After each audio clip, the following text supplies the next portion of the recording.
Shalom saudaraku, kekasih-kekasih Tuhan, malam hari ini mari kita akan datang kepada Tuhan. Saya menghimbau kita semua jemaat Tuhan, kita datang di hadapan Tuhan, buka hatimu. Kita akan menyembah Dia di malam hari yang ke-6, hari Pentakosta yang kita lakukan di dalam kehidupan kita. Biarlah kita terus menikmati hadirat Tuhan, menikmati kebesaran Tuhan. Katakan kepada Tuhan, saya datang di hadapan Tuhan dengan penuh kerinduan. Saya rindu Engkau malam hari ini, Engkau hadir di tengah-tengah kami. Engkau hidup di dalam keluarga kami. Engkau datang bagi kami. Engkau menjamah dan melawat kami Tuhan. Mari saudaraku, kita akan naikkan lagu yang mengatakan, Ku datang ya Bapa. Ku datang ya Bapa dalam memandang keindahan-Mu, ku berikan segalanya, semuanya yang ada. Ku ingin menyenangkan hati-Mu Tuhan. Jadikan aku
Haleluya, haleluya. Haleluya, haleluya.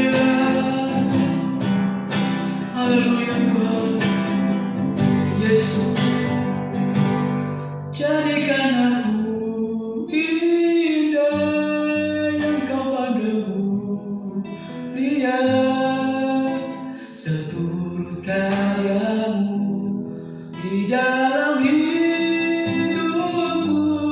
Ajak ku berharap hanya kepadamu, taat dan setia kepadamu, Tuhan. Jadikan aku indah yang kau pandangmu, lihat seluruh karyamu di dalam hidupku. Ajak ku berharap hanya kepadamu, taat dan setia, taat dan setia, taat dan setia, taat dan setia kepadamu, Tuhan.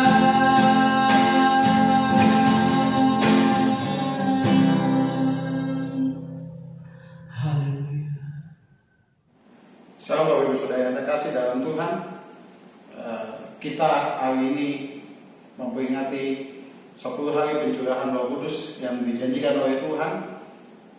Saya percaya Bapak Ibu Saudara dimanapun menyaksikan tayangan ini, saya percaya bahwa saya berdoa dari tempat ini bahwa kita semua sehat seperti sedia kala, tidak ada satupun dari kita yang mengalami COVID-19, dan saya percaya bahwa semua karena penyertaan Roh Kudus ada dalam hidup kita. Bapak Ibu Saudara, di hari pencurahan Roh Kudus ini saya akan membawakan renungan singkat bagaimana dengan tema karya Roh Kudus dalam hidup kita. Bapak Ibu Saudara, bagi orang dunia hari-hari ini merupakan satu hal yang cukup menakutkan, cukup menggoncangkan. Kita lihat di televisi, kita lihat di media sosial, tiap hari korban yang terkena positif COVID-19 terus bertambah. Ya, kita terus berdoa juga untuk bangsa dan negara kita, biar setiap para medis yang ada boleh bekerja dengan baik, boleh bekerja dengan hati yang tulus, sehingga mereka boleh mengabdikan diri mereka. Dan puji Tuhan, hari ini saya akan membawakan tema bagaimana karya Roh Kudus dalam kehidupan kita. Kita percaya bahwa Roh Kudus yang akan membantu kita untuk melewati setiap badai kehidupan kita. Apapun masalah hari ini tidak akan pernah membuat kita gentar, Bapak Ibu Saudara. Apapun yang menjadi masalah hari ini, saya percaya bersama dengan Roh Kudus kita mampu untuk melakukan segala perkara. Ya, bagaimana dengan kita percaya kepada Tuhan Yesus Kristus? Apakah kita wajib gentar? Bukankah Tuhan telah berpesan melalui firman-Nya berkata di Hagai 2 ayat 6, jangan takut, bahwa apapun masalah hari ini yang boleh ada, kita seperti firman Tuhan di Hagai 2 ayat 6, firman Tuhan jelas berkata jangan takut terhadap apapun yang ada di muka bumi ini. Apapun hal ini yang menggoncang dunia, kita percaya bahwa penyertaan Tuhan luar biasa dalam kehidupan kita. Bapak Ibu Saudara, yang saya ingin bagikan adalah bagaimana firman Tuhan berkata bahwa setiap kita yang percaya kepada Tuhan, ketika Tuhan Yesus Kristus terangkat ke surga, kemudian Dia menjanjikan kita untuk tidak menjadi yatim piatu di dalam kehidupan kita, menjalani kehidupan kita seperti murid-muridnya saat itu yang mungkin terguncang karena melihat orang yang dipercaya kepada sebagai Tuhan, dia boleh mati, namun seperti yang dijanjikan bahwa Yesus Kristus bangkit dan kemudian 40 hari kemudian dia naik ke surga setelah kematiannya. Dan setelah kematiannya dia naik ke surga, ada hal yang dijanjikan oleh Tuhan yang kita nantikan hari-hari ini, yaitu Dia menjanjikan satu penolong yang luar biasa, satu oknum yang ketiga dalam Tritunggal, bahwa Yesus Kristus dan juga Roh Kudus yang akan menghibur kita dalam situasi apapun. Namun pertanyaannya, apa sih karya Roh Kudus dalam kehidupan kita? Apakah fungsi Roh Kudus dalam kehidupan kita. Bapak Ibu Saudara, fungsi Roh Kudus ataupun karya Roh Kudus dalam kehidupan kita yang pertama yang ingin saya bagikan adalah Roh Kudus menemani kita dalam menjalani kehidupan ini. Kita tahu bahwa hari-hari ini kehidupan yang kita jalani tidak mudah. Dimana kalau dulu kita boleh bebas kemana saja, kita tanpa rasa takut, kita tanpa rasa cemas. Tapi hari-hari ini mungkin banyak kecemasan yang kita akan lalui, yang kita hadapi ketika kita ingin berjalan kemana saja, kita akan penuh dengan kecemasan. Tetapi hari ini kita diingatkan bahwa sebagai orang percaya yang sudah percaya bahwa Roh Kudus ada dalam hidup kita, kita tidak perlu cemas, Bapak Ibu Saudara. Seperti firman Tuhan yang dikatakan di Yohanes 14 ayat 16 sampai dengan 18, apa yang dikatakan di sana? Saya akan bacakan untuk Bapak Ibu Saudara. Aku akan minta kepada Bapa, dan Ia akan memberikan kepadamu seorang penolong yang lain, supaya Ia menyertai kamu selama-lamanya, yaitu Roh kebenaran. Dunia tidak dapat menerima Dia, sebab dunia tidak melihat Dia dan tidak mengenal Dia. Tetapi kamu mengenal Dia, sebab Ia menyertai kamu dan akan diam di dalam kamu. Aku tidak akan meninggalkan kamu sebagai yatim piatu, aku akan datang kembali kepadamu. Jelas firman Tuhan ini mengatakan bahwa Roh Kudus yang akan menemani kita menghadapi situasi apapun yang hari-hari ini menggoncang kita.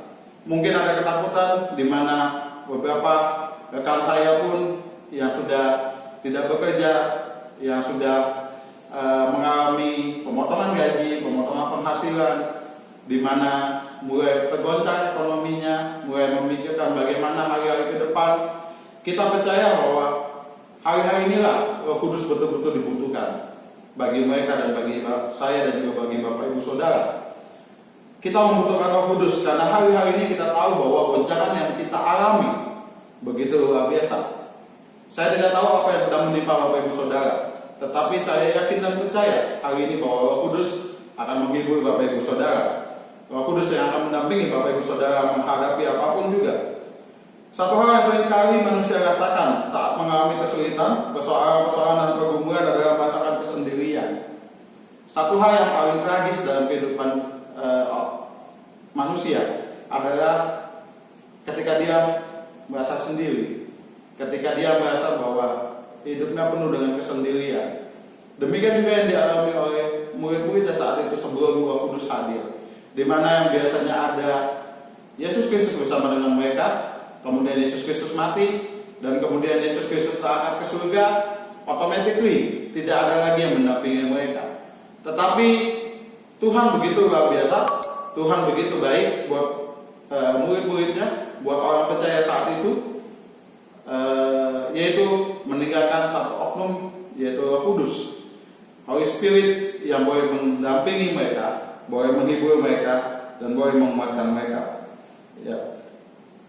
Kalau hari-hari ini yang kita rasakan, saya tidak tahu apa yang Bapak Ibu Saudara sedang rasakan dan cemaskan.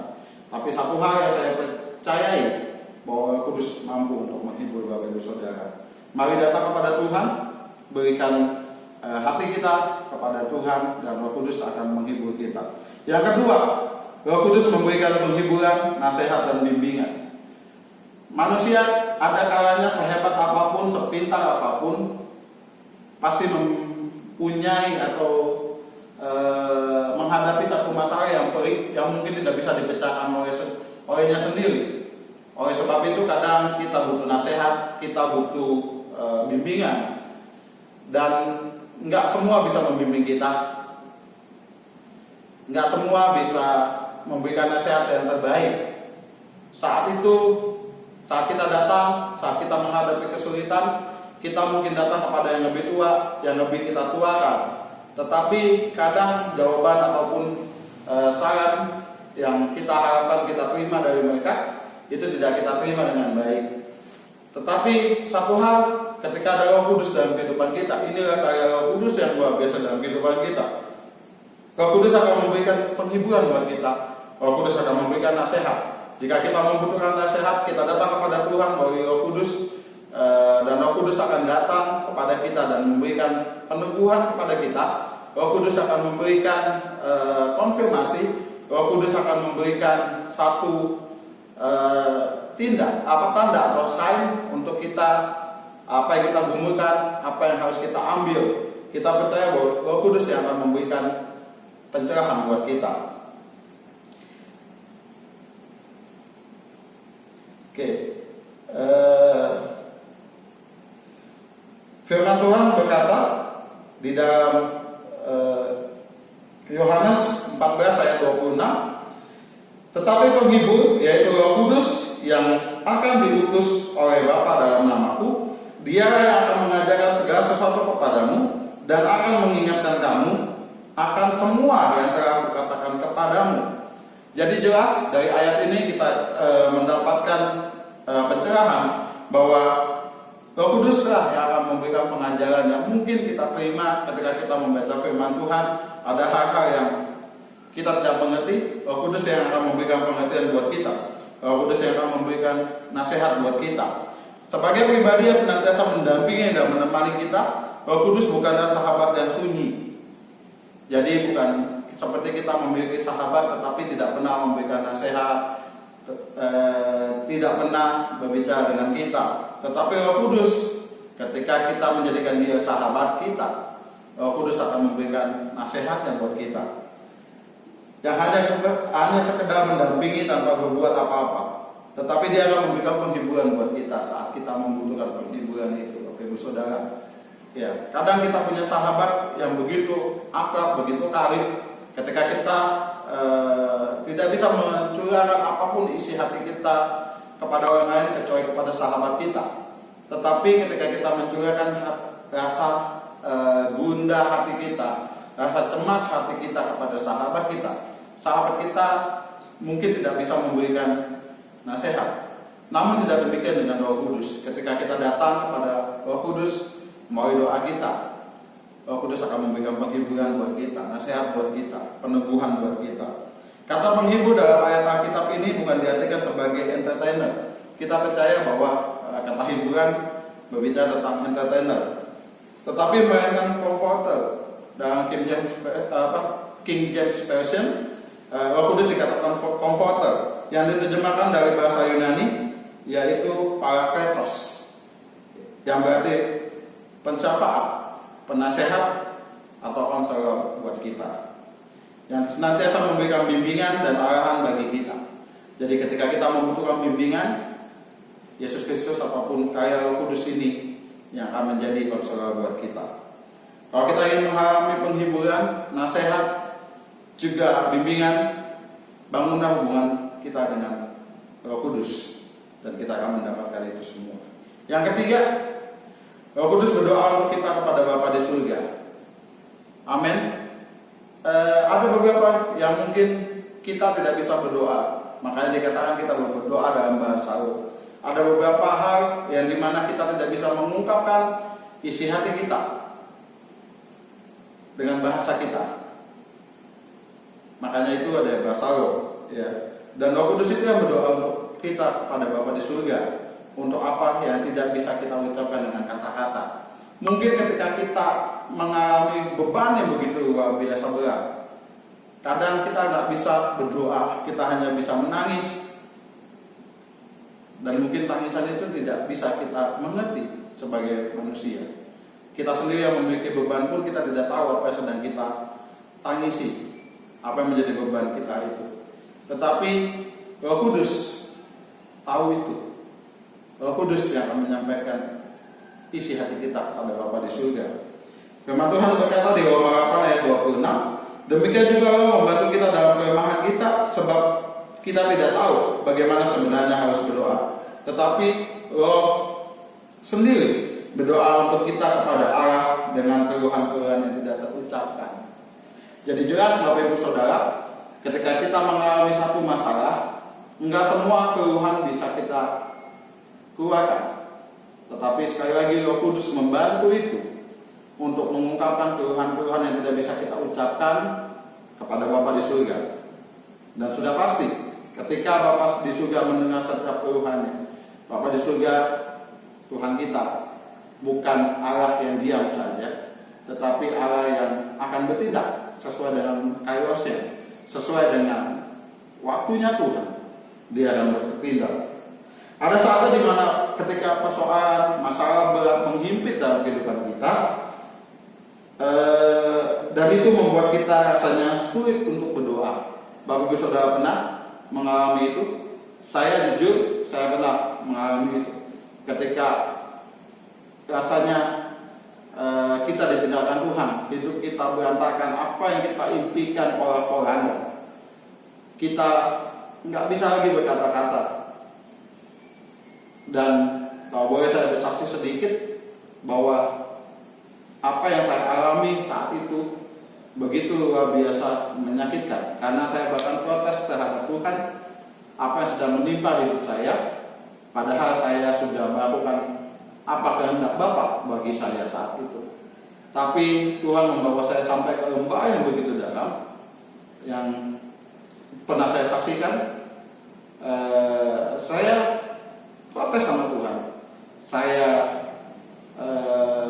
berargumen dengan Tuhan. Tuhan, kok begini? Apa yang sudah saya lakukan, kok Tuhan membalasnya seperti ini? Dan saat itu saya tidak bisa lagi berkata-kata, dan saya hanya memendam kekecewaan, dan saya hanya bisa menangis.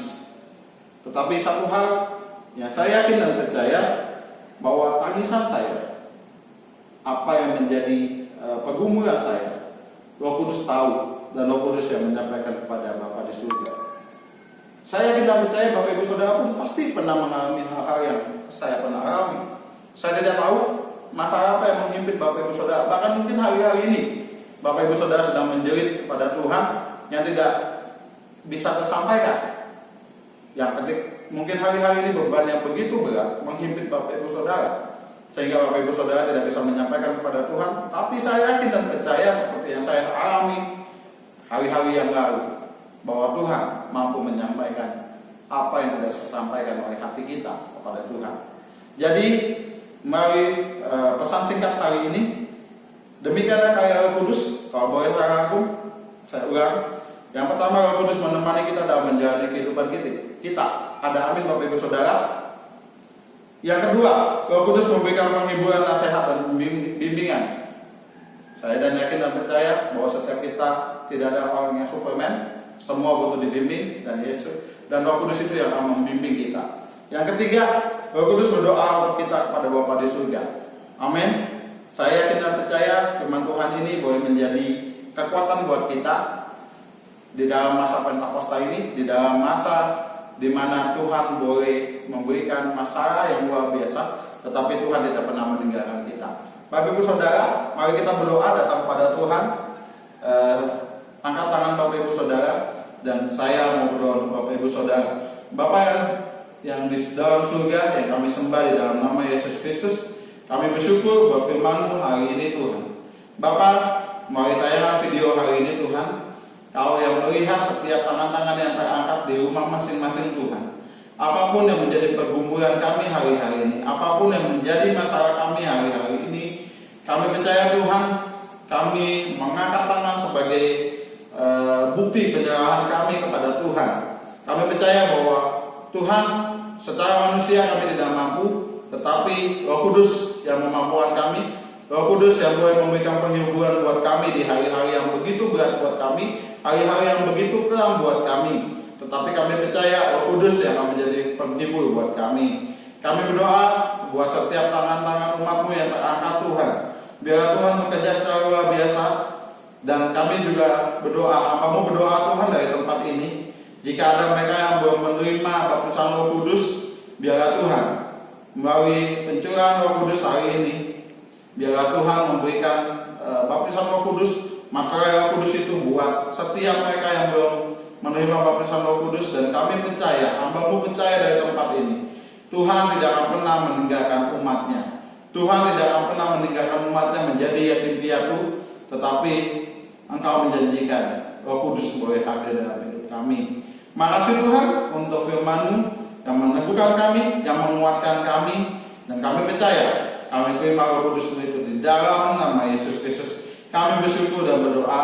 Haleluya. Amin.